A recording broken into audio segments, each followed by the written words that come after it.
Bom dia, boa tarde, boa noite. Vamos aqui conversar sobre mais um assunto da área de educação. Eu sou a professora Stephanie Quevedo de Menezes. Sou graduada em Letras, especialista em Educação Especial e em Psicopedagogia. No momento estou me aventurando no mestrado em Educação. Qual vai ser o assunto da nossa prosa hoje? Habilidades neurocognitivas da aprendizagem, alfabetização e letramento. Nossa, que palavrão, hein? O que quer dizer tudo isso? Bom, quais são então as funções neurocognitivas, né? Quais são as habilidades que estão dentro desse ramo que irão influenciar também nas questões de aprendizagem e especificamente nas questões de alfabetização e letramento? Vamos trabalhar as questões teóricas e, claro, um pouco também da prática. Sobre o processo de aprendizagem. Olha lá, para que o sujeito desenvolva suas habilidades frente ao processo de ensino e aprendizagem, é de suma importância a compreensão do seu peculiar funcionamento cognitivo e de execução para que possa ser proporcionada a criação de estratégias diferenciadas, realização de metas e execução de planos como auxílio para o desenvolvimento da habilidade intelectual humana. Chegou aquele estudante, como eu vou trabalhar com ele? Fiquei aqui desesperada. Espera lá. Nós vamos ter que pensar quem é esse estudante. Vamos ter que compreender quais são as suas funções cognitivas, como ele está em relação à atenção, como ele está em relação à memória, como a linguagem funciona, a linguagem desse estudante, a sua forma de comunicação. Eu preciso ter uma noção de tudo isso para saber, claro, que estratégia eu vou criar para que esse estudante aprenda. Muitos estudantes, no instante em que eles se encontram frente a frente com demandas organizacionais complexas, nós sabemos que a sala de aula é uma organização complexa, que o ambiente educacional acaba sendo então uma organização complexa.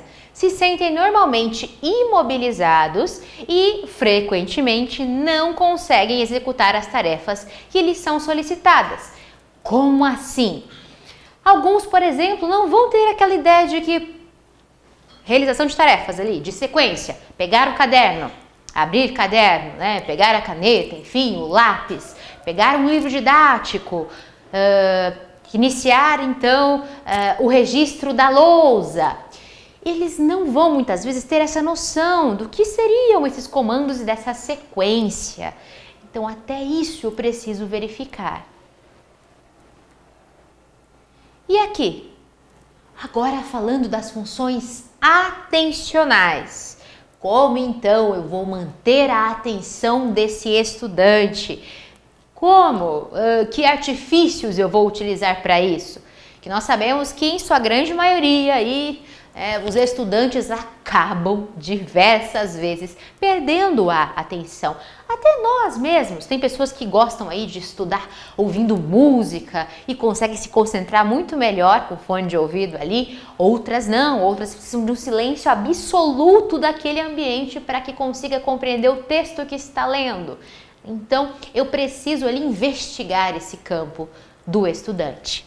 Tenho aqui então, ainda que a maioria dos estudantes seja comumente distraída, variam de modo considerável de um sujeito para o outro. E para superar essa dificuldade é importante identificar o que distrai cada um. O que distrai? Sendo este o primeiro passo a ser dado para ajudá-los. Então, será que é o barulho lá fora? Será que é o barulho da sala que está distraindo? Ou será que até eu proporcionei, naquele ambiente educacional, uma atividade com muitos estímulos visuais e ele não consegue ali naquele momento entender o que ele precisa fazer primeiro, porque é tanto estímulo, talvez muita questão também dentro de uma folha, só de um lado só da folha, enfim. Esse estudante de alguma forma está se dispersando. A desatenção pode ser apresentada por alguns estudantes por intermédio de estímulos visuais, como eu havia acabado de dar aquele exemplo de muitos estímulos, né, figuras ou muitas atividades ao mesmo tempo, enquanto para outros podem ser auditivos, que é a questão de lá fora estão fazendo barulho, lá fora estão ensaiando, uma turma está ensaiando quadrilha e aquele som ali você percebe que ele está incomodando. Muitas vezes aquele estudante está sentadinho ali próximo à porta, passou uma pessoa, passou um vulto, um vento, aquele estudante vai olhar para o lado de fora e já vai dispersar naquele momento, né? Qualquer som, qualquer barulho, enfim, daquele ambiente. E também por intermédio de estímulos visuais, no caso que já foi falado, e por auditivos. Possivelmente os discentes não se concentram em questões centrais de tarefas perdidas. Então, não entende, por exemplo, aí, João, vai lá, pega seu lanche, não se esqueça de deixar a caneca que você tomou a água na cozinha. O João vai lá pegar o lanche e ele já não sabe o que ele vai fazer mais. Até nós mesmos, estamos lá em casa, assim, de repente, vamos para a cozinha. O que eu ia fazer aqui? O que eu precisava fazer nesse momento? Então essa organização, essa distração, muitas vezes no momento em que estávamos ali passando a, de certa forma, deglutir, compreender qual seria a sequência de uma tarefa, de uma ação. Bom, realizada uma avaliação frente às distrações, porque isso o professor consegue avaliar, as pessoas do ambiente escolar, os auxiliares conseguem avaliar, frente às distrações individuais, é possível efetivar as atividades acadêmicas e também as transformações no ambiente, envolvendo aspectos como a disposição física da área de trabalho do estudante, a adoção de ações com relação ao trabalho, além de inúmeras outras possibilidades. Então, aquele estudante, aquele exemplo que eu acabei de falar, daquele que está sentado perto da porta, passa um vulto, enfim, um passarinho, um vento e ele já se distrai, e eu vou ter que muitas vezes pensar em outro local para aquele estudante sentar, porque ali naquele momento não estou conseguindo ali possibilitar uma aprendizagem para ele, porque a distração está cada vez maior. Estou fornecendo ali atividades, eu percebo que ele está mais ansioso ali, ele se distrai mais facilmente porque vê que tem, sei lá, 3 questões, 4 questões em um lado só da folha. Vou ter que reduzir isso, vou ter que colocar menos questões. Se preparei ali naquele momento diversas atividades para aquele estudante, eu vou ter que, por exemplo, deixar algumas atividades de lado ali, aguardando escondidinhas, dar só uma folha, só aquela atividade, para depois introduzir as outras, depois dizer que tem mais.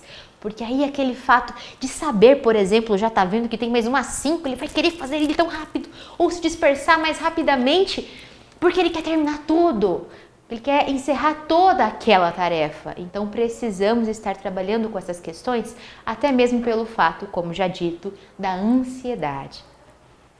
E quanto às questões de memória, eu preciso ter aquela noção de que a memória está sempre ali associada às questões atencionais. Por quê? Às vezes eu falo assim, João parece que não aprende, nunca sabe, não se lembra. Trabalhei com ele uma sequência toda, trabalhei com ele a sílaba simples, por exemplo, e ele parece que não está aprendendo. Mas eu tenho que analisar o quê? Qual é a qualidade da atenção do João enquanto você está explicando para o João. Talvez você que esteja aqui assistindo essa aula nesse momento, pode ser que você esteja distraído aí, que você deixou o celular aí, vibrou, e você já naquele momento já perdeu o que eu estava falando, teve que pausar para poder voltar. Nós estamos suscetíveis a isso o tempo todo. E claro que se eu me distraio, eu não vou me recordar também. Menor será a minha qualidade enquanto memória. Também tenho que levar em conta as interrupções. Final de semana, por exemplo, acabei trabalhando diversas vezes com o estudante até a sexta-feira. Chegou o final de semana, chegou na segunda, parece que não aprendeu. Acontece. Às vezes houve algo de muita euforia em casa ou algo ruim e acabou ali, de certa forma, distraindo naquele momento de absorção, muitas vezes. E aí eu vou ter que talvez começar de alguma parte ou até do zero, dependendo da situação. Mas então, funções aqui da memória. Quando a memória é comprometida em decorrência das influências externas do ambiente, desviando a atenção das tarefas, constituindo um fator importante e comprometedor do aprendizado e da assimilação, pode-se reduzir tais problemas com as realizações de rotinas conscientes de trabalho, assim como instruções visuais. Então, por exemplo, se aquele estudante ali, você pede para ele: ô Tiago, vai lá fora, né, buscar teu lanche, mas antes de buscar o lanche, deixe a caneca que você estava tomando água na cozinha. E aí, às vezes, ele vai chegar lá na cozinha, vai deixar a caneca ali e até vai se esquecer. Peraí, mas o que eu tinha que fazer mesmo depois de deixar a caneca aqui? Até a gente em casa, muitas vezes, aparece lá na cozinha ou abre a porta da geladeira e fica ali pensando: o que eu vim pegar?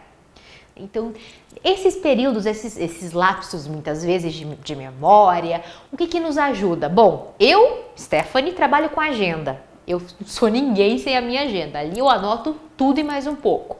Mas e para esse estudante que muitas vezes está em processo de alfabetização? Para que ele se recorde então de uma sequência ali de tarefas, eu posso trabalhar por meio de imagens, de pistas visuais, de cartões, de imagens mais próximas do real, se eu notar que aquele estudante precisa de uma percepção mais concreta, porque muitas vezes ele tem a deficiência intelectual. Então eu vou precisar utilizar de artifícios até concretos, como já dito, para que ele compreenda aquela sequência. O estudante nunca consegue se localizar em tempo, né? Não sabe que dia é, que mês é, que ano é. Vamos trabalhar a questão do calendário. Eu estou trabalhando há 3 semanas, então vamos mudar a estratégia desse calendário. Vamos talvez fazer referência a alguma coisa que ele goste, o aniversário, por exemplo. Vamos fazer algumas referências ali significativas para o convívio dele, para a vida dele, para que ele possa estabelecer ali naquele momento uma melhor memória. Bom, já falamos então sobre as instruções visuais, que podem promover a compensação de tais dificuldades, sendo que as instruções visuais destacam sequências de eventos a serem realizados pelos estudantes. No caso aqui pode ser um estudante com espectro autista, transtorno do espectro autista, um estudante apenas com uma deficiência intelectual, ou algum outro que faça parte daquele ambiente escolar e que a gente percebe que ele está tendo bastante dificuldade ali naquele momento de associar, enfim, de se recordar daquele conteúdo trabalhado ou daquela ação estabelecida. Consequentemente, fazem com que eles se recordem da ordem mais adequada a ser seguida.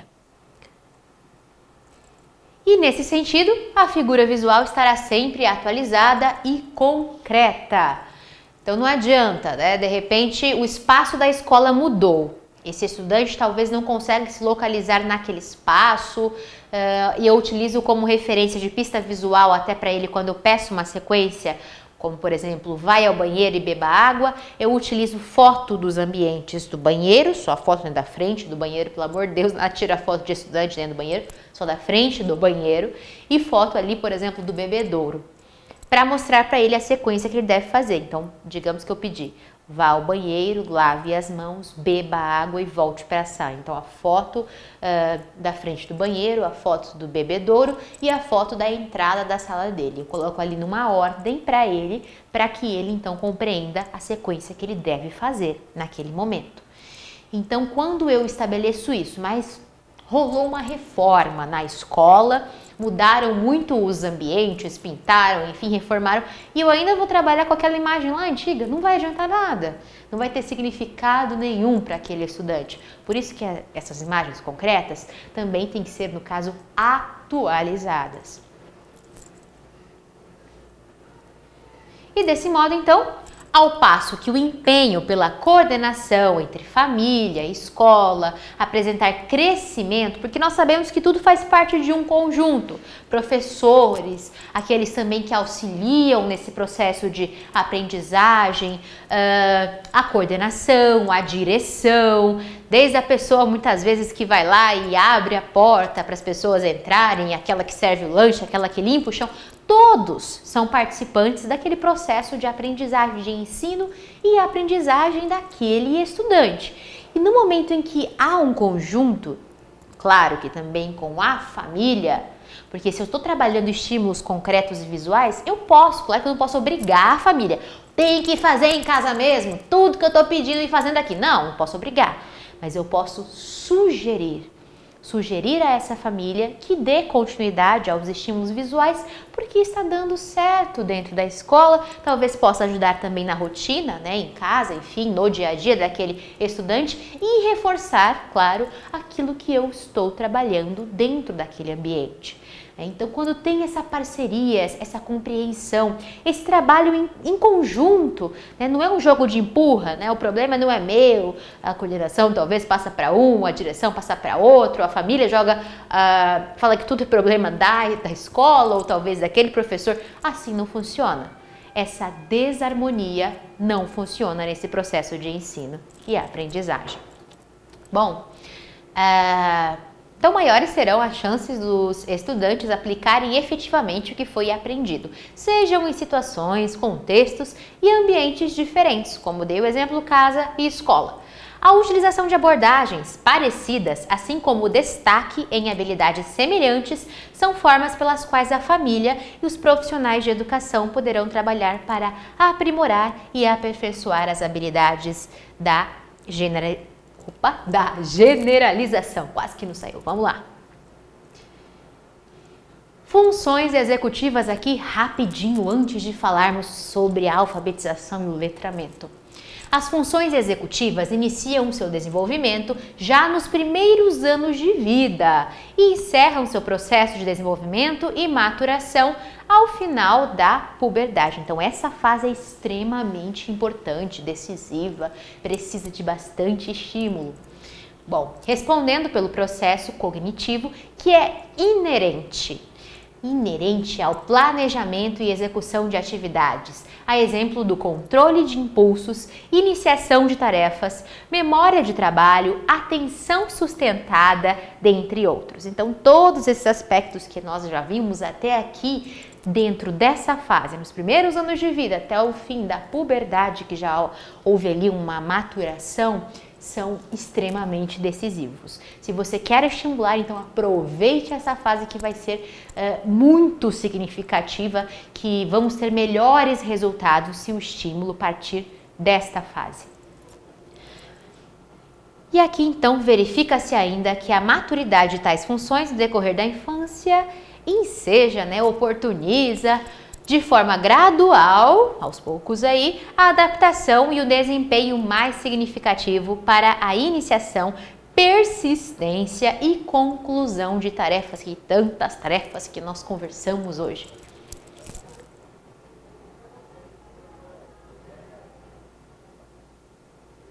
E aqui então, vamos falar um pouco sobre as questões da linguagem, que seria: quando se aprende a falar, não se adquire apenas um conjunto de funções e os modos e características de expressá-los.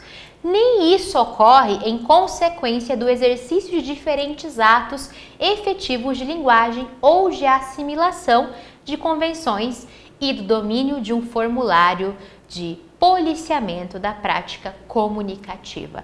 As funções da linguagem, elas vão muito além disso.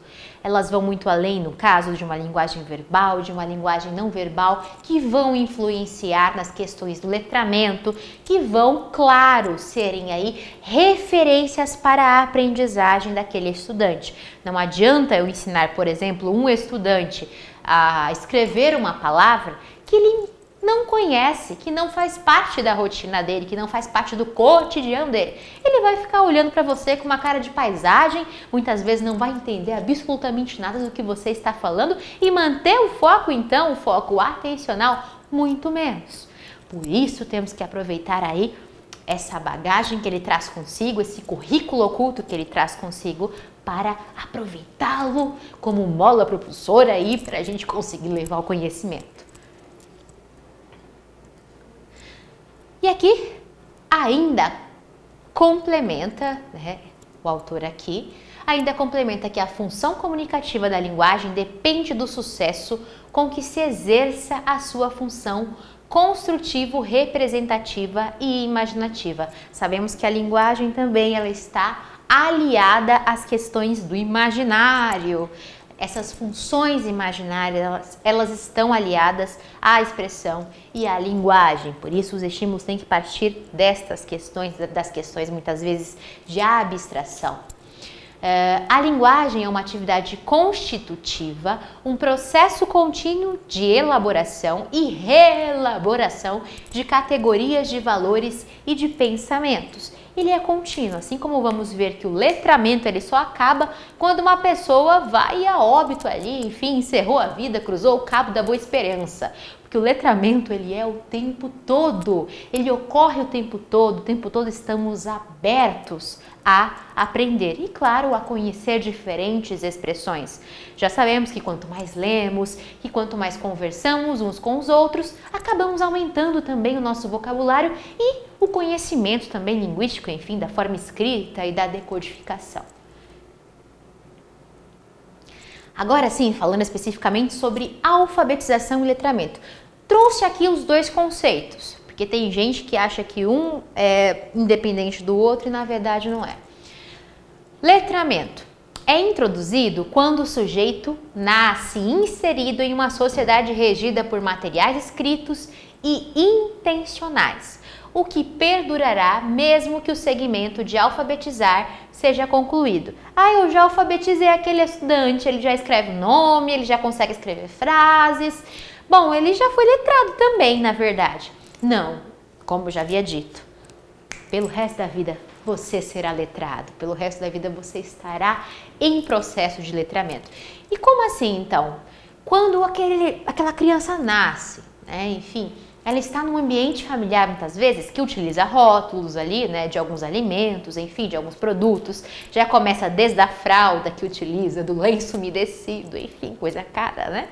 E aí, essa criança vai crescendo, vai tomando ali o achocolatado, enfim, o suco, que muitas vezes vem numa embalagem, ou a Coca-Cola, que também tem uma embalagem. E por mais que ele não foi alfabetizado, se ele olhar para a latinha de Coca-Cola, ele vai saber que é a Coca-Cola, porque o símbolo representou, na verdade, né, de uma forma simbólica o que seria aquele produto. Sabemos também que temos crianças aí que não são alfabetizadas, mas que a mãe já contou uma história para ela de um determinado livro. E esse livro é ilustrado. Então, muitas vezes ela vai lá, pega, abre o livro, ou ela não fala nada, né? Blá, blá, blá, blá, blá, blá, e vai virando a folha semelhante aí, fazendo até uma relação com o tom de voz, muitas vezes, que a mãe utiliza, enfim, quando ela dá ênfase para alguma coisa, ou quando já fala, vai contando a história sem mesmo ler, porque ele já sabe como a referência daquele imaginário, como nós já havíamos falado ali, a referência daquele símbolo faz com que ela se recorde do assunto já tratado. E a alfabetização? Ocorre no momento em que o sujeito é inserido na instituição educacional. Fato que não acontece de forma espontânea. Eu quero aprender a ler, então, aprendi a ler porque eu tô ali lendo. Claro que a gente sabe que existem casos de autodidatismo, mas até o autodidatismo, muitas vezes, já teve alguma referência, como, por exemplo, repetiu ali o comportamento do pai. O pai lia muito, ele começou a se interessar pelos livros que o pai lia, então, de alguma forma, teve alguma referência. Então, não é assim, explicitamente, assim, rapidamente, espontâneo.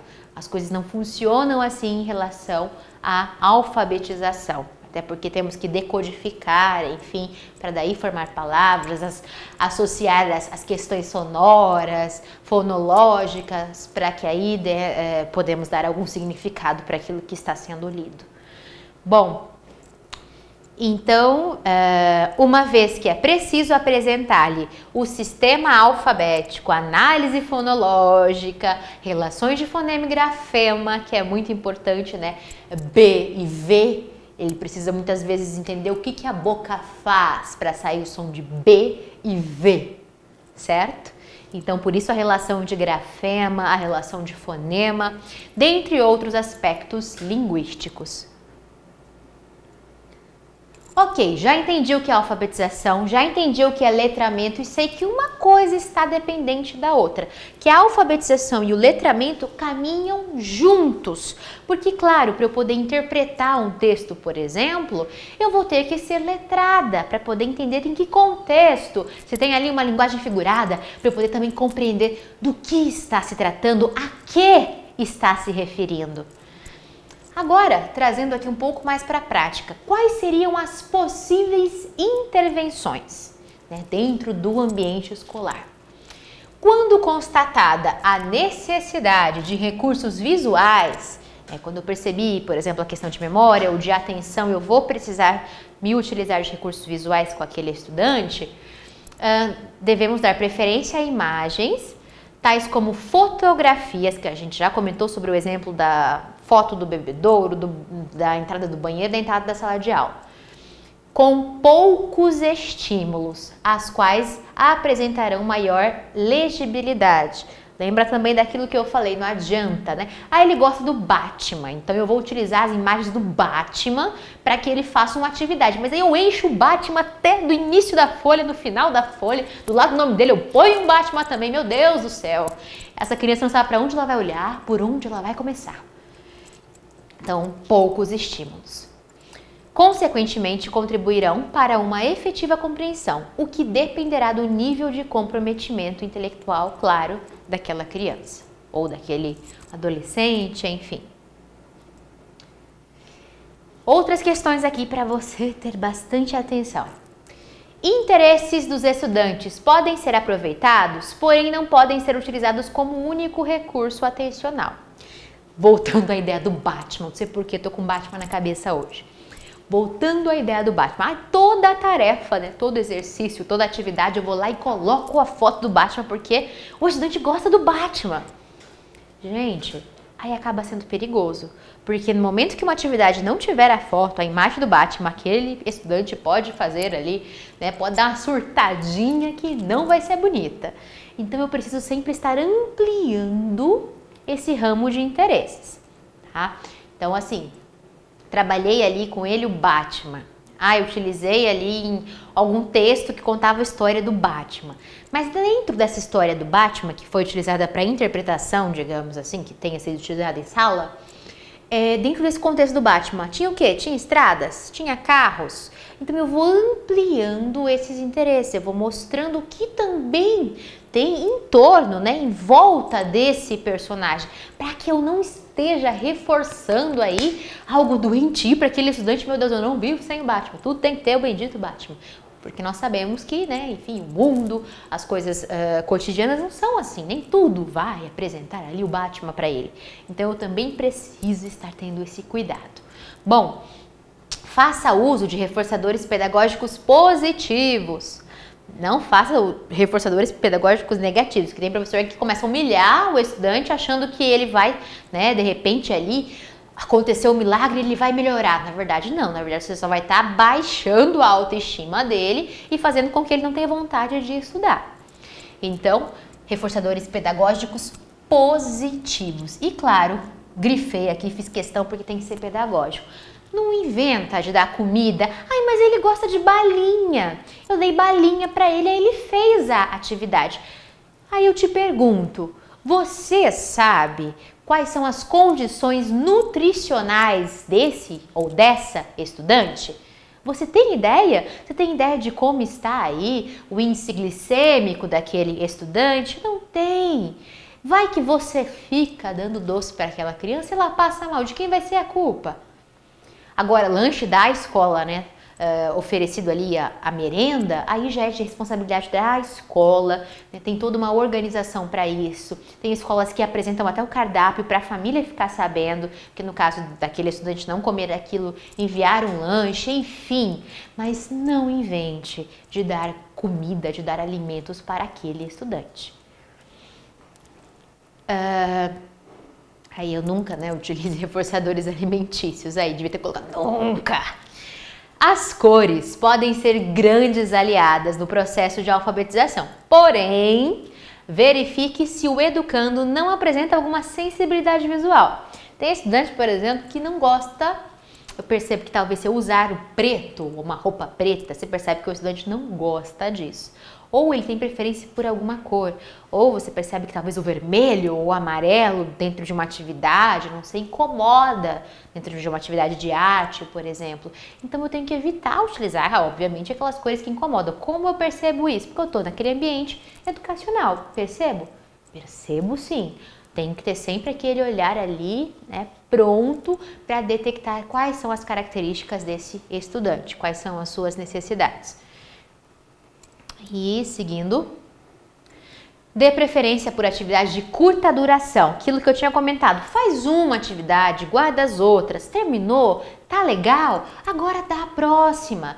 Eu não preciso ficar valorizando as questões de quantidade e sim de qualidade do que aquele estudante está aprendendo. Que adianta ele fazer 10 atividades de qualquer jeito, sendo que ele não aprendeu absolutamente nada? Mais vale ele ter feito 2. Que ele realmente conseguiu, que realmente foi significativo para ele, que ele não fez de qualquer jeito, não fez às pressas. Então procure atividades sempre mais objetivas, até levando em conta as questões atencionais também. Aumentando o tempo do estudante, né, o tempo de estudo, perdão, aos poucos. Né? Dei uma atividade, aí eu posso gradativamente ir aumentando, não prejudicando, claro, esse estudante. Imagens podem ser importantes, porém, tome cuidado com muitos estímulos simultâneos, a questão que a gente já tinha falado de imagens. E para instruir, utilize fala objetiva, fala clara. E evite também metáforas, a linguagem figurada. Por quê? Nada impede, claro, de trabalhar. Estamos trabalhando, sei lá, parlendas, enfim, fábulas e tem muitas metáforas ou poesias. Tá ok. Você vai escolher uma metáfora para fazer uma associação, para fazer uma referência, para que aquele estudante compreenda. Legal. Agora, quando você for falar com ele, seja bem objetivo, mas muito objetivo mesmo. Porque aí, claro, facilita a compreensão dele, obviamente, para aprender e entender o que ele realmente precisa fazer. Assim como os enunciados devem ser também objetivos, tá? Sempre buscando a objetividade. Bom, deixo aqui então algumas referências para você. Agradeço pelo tempo que você passou comigo, espero que a gente aí tenha somado, você aí do outro lado e eu de cá, somado juntos. Que eu acho que em todo tempo nós estamos somando uns com os outros. Deixo aqui também o nosso contato do centro onde eu trabalho, do CEAMITEA, e nos vemos. Até mais, bons estudos!